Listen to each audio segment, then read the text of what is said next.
Hello everyone, welcome to concept. मेरा नाम धर्मेंद्र है।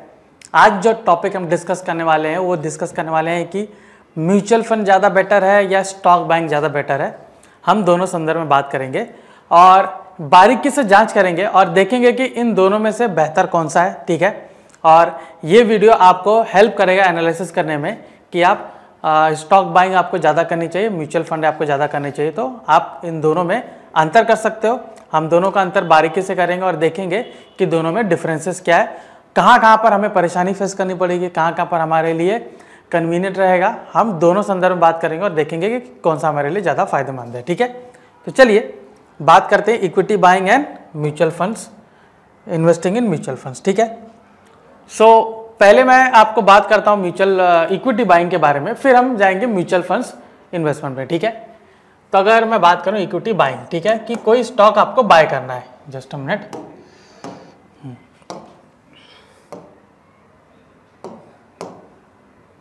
Okay, equity buying. ठीक है, अब जब इक्विटी बाइंग की बात कर रहा हूं तो मतलब आप क्या करोगे, आप कोई पर्टिकुलर स्टॉक को बाय करोगे। ठीक है, कोई भी पर्टिकुलर स्टॉक है आप उसको बाय करोगे, बाय करके आप ट्रेडिंग करेंगे, नहीं तो आप होल्ड करेंगे। ठीक है, अलग अलग चीजें इसमें करते हैं। ठीक है, तो स्टॉक बाय करके दो ही चीज लोग करते हैं, या तो वो करते हैं ट्रेडिंग या वो करेंगे इन्वेस्टिंग। ठीक है, इन्वेस्टिंग करेंगे या फिर वो ट्रेडिंग करेंगे।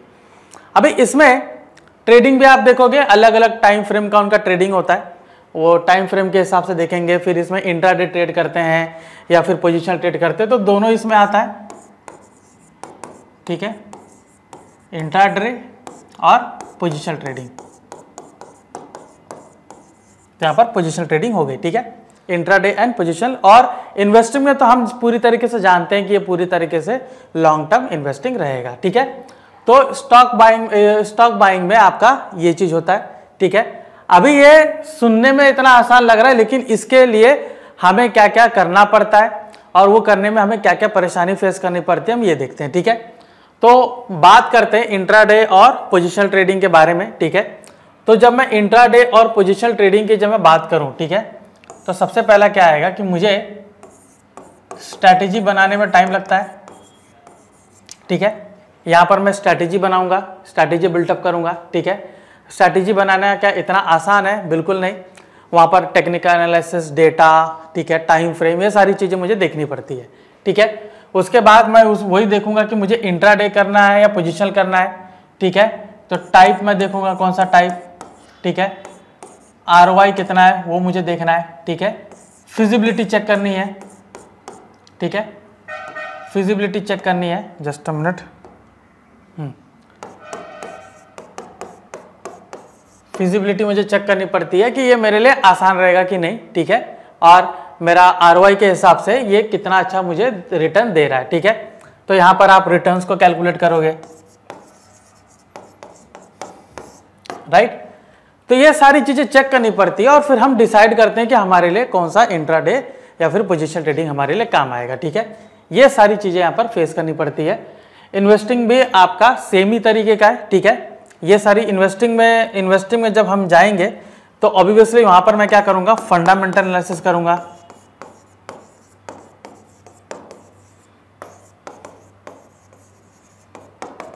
ठीक है, एनालिसिस मैंने किया और साथ ही साथ में मैं पोजीशन साइजिंग करूंगा। पोजीशन साइजिंग इंपॉर्टेंट है बिकॉज आपको कितना क्वांटिटी बाय करना है, कितना आपको इन्वेस्ट करना है, ये सारी चीजें हमें देखनी पड़ती है। ये यहां पर ये सारे काम मुझे करने पड़ते हैं। ठीक है, तो हमने ये देख लिया कि ये सारे काम हमें करने पड़ते हैं। अभी यहां पर मुझे परेशानी क्या होती है, पहले मैं वो देखता हूं। ठीक है, हमने ये तो देख लिया कि स्टॉक में ट्रेडिंग, इन्वेस्टिंग, ठीक है, दोनों होता है। अब यहां पर परेशानी क्या फेस करना पड़ता है, उसका सोल्यूशन क्या है वो भी हम देखेंगे। ओके, तो परेशानी सबसे पहला यहां पर आता है कि एक कोई रिजिड स्ट्रैटेजी नहीं मिलती है। ठीक है, रिजिड स्ट्रैटेजी आप बोलोगे वो जल्दी हमें मिलती नहीं है। ठीक है, दूसरा मैं यहां पर एक चीज इसमें देखता हूं कि जो भी इंट्राडे या फिर जो भी करते हैं तो एक रिटर्न ऑन इन्वेस्टमेंट वो लोग बराबर उसमें लगा नहीं पाते हैं। ठीक है, कि मुझे कितना उसमें रिटर्न चाहिए, वो एक चीज़ उनको देखनी पड़ती है, तो वहाँ पर एक बड़ा प्रॉब्लम फेस करते हैं। ठीक है, और यहाँ पर दूसरा मैं बात करूँ तो यहाँ पर आता है आपका स्टॉक सिलेक्शन। ठीक है, स्टॉक सिलेक्शन का इशू आता है कि इतने सारे स्टॉक है, मुझे किसको एनालिसिस करने चाहिए। ठीक है, इतने सारे स्टॉक है, मुझे किस किस को एनालिसिस करना चाहिए, तो वो एक यहाँ पर दिक्कत फेस करनी पड़ती है। क्योंकि निफ्टी 50 में देख लीजिए 50 स्टॉक है, 50 स्टॉक में से कौन सा स्टॉक को मुझे उसमें इन्वेस्ट करना है, ट्रेड करना है, ये एनालिसिस करना बहुत जरूरी है। और यहीं पर मैं सबसे बड़ा प्रॉब्लम मेरे लिए आता है कि मुझे कौन सा स्टॉक मुझे चुनना है। ठीक है, अभी ये सारी जो परेशानी है, ये सारी परेशानी हल करने के लिए आपको टूल्स का इस्तेमाल करना पड़ता है। तो कॉन्सेप्ट एप्लीकेशन है, उस पर आप सब चीज आपको मिलेगा। ठीक है, तो मैं आपको बारी बारी बताऊंगा। तो यहाँ पर सबसे पहला मैं ये देख लेता हूँ कि रिजिड स्ट्रैटेजी है, स्टॉक सिलेक्शन में आपको इश्यू आता है, ये सारी चीज हमने देख लिया। ठीक है, अभी यहाँ पर फायदे क्या है, बड़े बड़े फायदे मैं वो दिखाता हूँ आपको। ठीक है, इक्विटी से अच्छा कोई एसेट नहीं है जो आपको रिटर्न इसके बराबर दे सके। तो यहां पर रिटर्न्स की जब मैं बात करूं, रिटर्न्स की, तो रिस्क भी है और रिवॉर्ड भी है। तो रिस्क को आप जब मैनेज करेंगे तो रिवॉर्ड आपको एकदम हाई मिलेगा।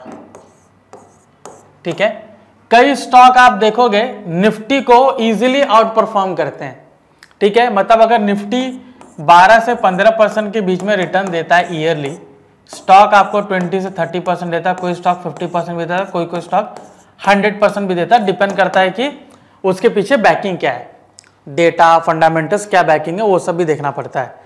तो यहाँ पे जो आपका इन्वेस्टमेंट है उसमें काफी अच्छा रिटर्न मिलने की संभावना होता है जब मैं इक्विटी की मैं बात करूं। ठीक है, यहाँ पर ये आपका रिवॉर्ड इतना अच्छा मिलता है। सिमिलरली रिस्क भी है। रिस्क यहाँ पर ये है कि जब आप इन्वेस्टिंग करते हैं स्टॉक्स में, हम उसको होल्ड करते हैं। दुनिया भर में आप देखोगे सारी इकोनॉमी लिंक्ड है ड्यू टू ग्लोबलाइजेशन। ठीक है, जिसके वजह से अगर एक इकोनॉमी में कुछ असर पड़ता है तो उसका असर इंडिया में भी दिखता है। तो जो स्टॉक्स हमने बाय किए हैं वो नीचे गिरने की भी संभावना होती है। तो हमें ये चीज़ बहुत ध्यान से देखना है, बहुत ध्यान हमें रखना पड़ता है कि हमने कोई स्टॉक में बाय किया है तो किस तरीके से उसको बारीकी से जांच करो कि कहीं इसके लिए कोई नेगेटिव न्यूज़ ना आए। ठीक है, तो यहाँ पर इक्विटी बाइंग में आपने क्या देखा, सबसे पहला कि इक्विटी बाइंग में करते क्या है, ट्रेडिंग इन्वेस्टिंग दोनों करते हैं। ट्रेडिंग के लिए स्ट्रैटेजी बनाओ, ठीक है, इन्वेस्टिंग के लिए भी स्ट्रैटेजी बनाओ जिसमें फंडामेंटल्स भी यूज़ होता है। ठीक है, हमने देखा कि प्रॉब्लम क्या होती है, प्रॉब्लम होती है कि स्टॉक सिलेक्शन में सबसे बड़ा प्रॉब्लम होती है कि मुझे कौन से पर्टिकुलर स्टॉक को देखना है, मुझे एनालिसिस करना है। ठीक है, टाइम बहुत ज़्यादा लगता है। आप किसी भी पर्टिकुलर स्टॉक को पिकअप करोगे, वो पिकअप करने के बाद डायरेक्टली मैं उसमें इन्वेस्टमेंट या स्ट्रैटेजी नहीं बना सकता हूँ, मुझे उसको देखना पड़ेगा, स्टडी करना पड़ेगा, बैक टेस्ट करना पड़ता है, मुझे काफ़ी ज़्यादा टाइम देना पड़ता है। जब भी मैं इक्विटी बाइंग की कर रहा हूँ, मैं ऑन माई ओन कर रहा हूँ, तो मेरे लिए ये बहुत बड़ा टीडियस काम होता है, बहुत ज़्यादा उसमें टाइम लगता है और एनालिसिस बहुत वो करना पड़ता है। तो ये सारी प्रॉब्लम मुझे फेस करनी पड़ती है। ठीक है, हालांकि इतना सब कुछ होता है, रिस्क भी आपका है, ठीक है, लेकिन रिवॉर्ड भी आपको अच्छा मिलता है। ठीक है, रिवॉर्ड भी आपको अच्छा मिलता है। तो यहाँ पर मुझे क्या क्या करना पड़ा, आप ये देखिए। पहला मुझे स्टडी करना पड़ा, एनालिसिस करना पड़ा। ठीक है, एनालिसिस करना पड़ा, फिर मैंने कोई स्ट्रैटेजी चुना, बैक टेस्ट किया, ट्रेड लिया और उसको मैं वॉच कर रहा हूं। ठीक है, ये सारी चीजें मुझे करनी पड़ती है, राइट, ये सारी चीजें करनी पड़ती है। यही चीज म्यूचुअल फंड में नहीं होता, क्योंकि ये सारी चीजें कोई आपके लिए करता है। ठीक है, म्यूचुअल फंड पे हम आएंगे, ये सारी चीजें आप देखोगे ये आपको करना पड़ता है। अभी इन सब चीजों को थोड़ा सा मैं आसान कर देता हूं। ठीक है, तो उसके लिए हम क्या करेंगे, हम कॉन्सेप्ट एप्लीकेशन पे जाएंगे।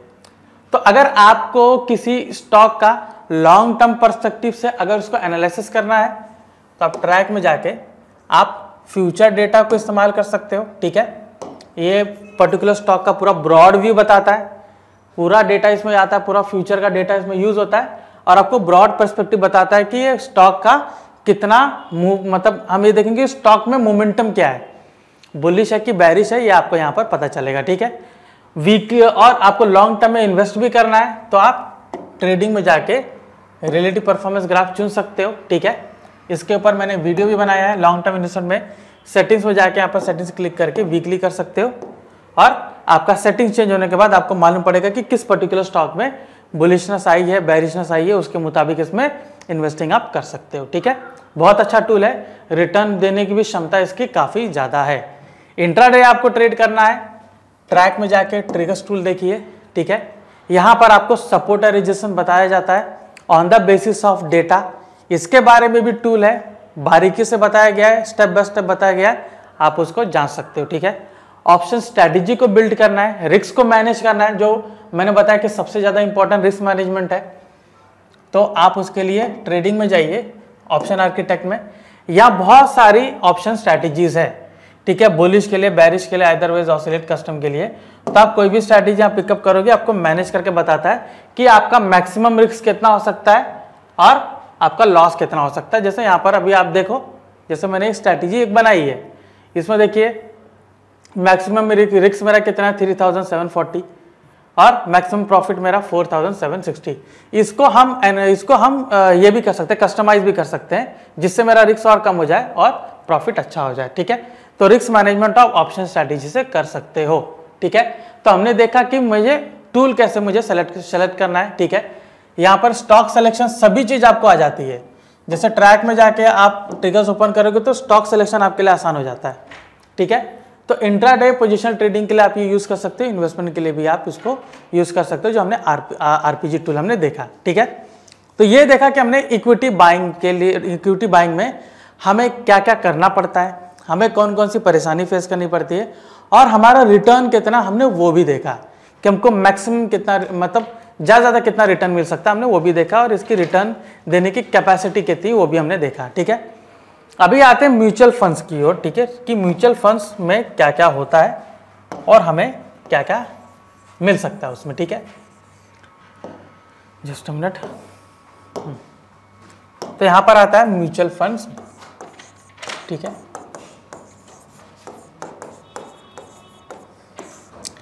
म्यूचुअल फंड्स में देखिए आप सीधा, ये ट्रेडिंग नहीं होता, ये इन्वेस्टिंग होता है।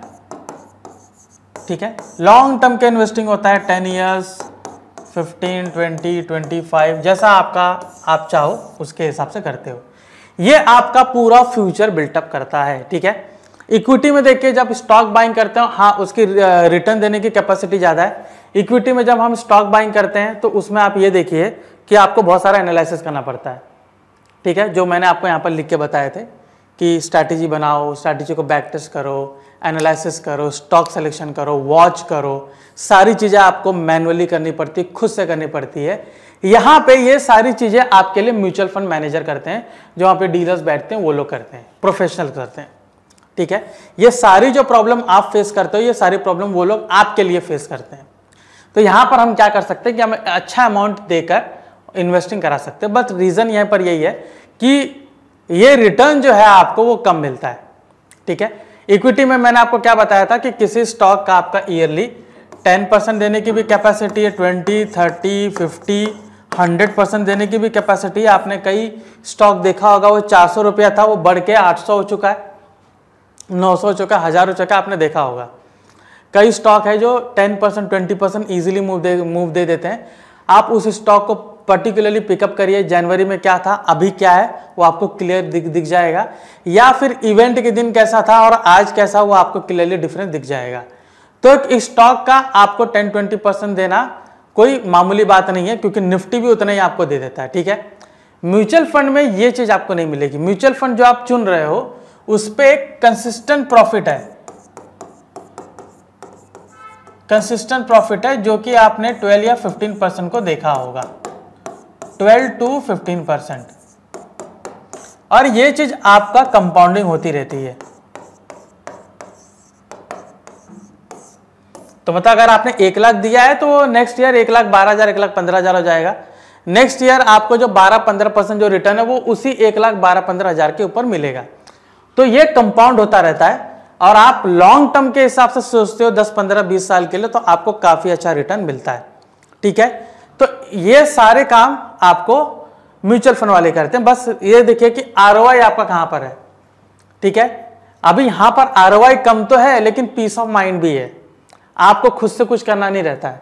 मतलब यहाँ पर देखिए कि अगर आप अपने काम में कुछ ज़्यादा बिजी हैं, आप जो भी प्रोफेशन आपका जो भी होगा, आप यहाँ पर टाइम नहीं दे पाएंगे, तो उनके लिए म्यूचुअल फंड अच्छा, इन्वेस्टिंग करते रहिए, आपका पैसा कंपाउंड होता रहेगा और पैसा मिलता रहेगा, ठीक है।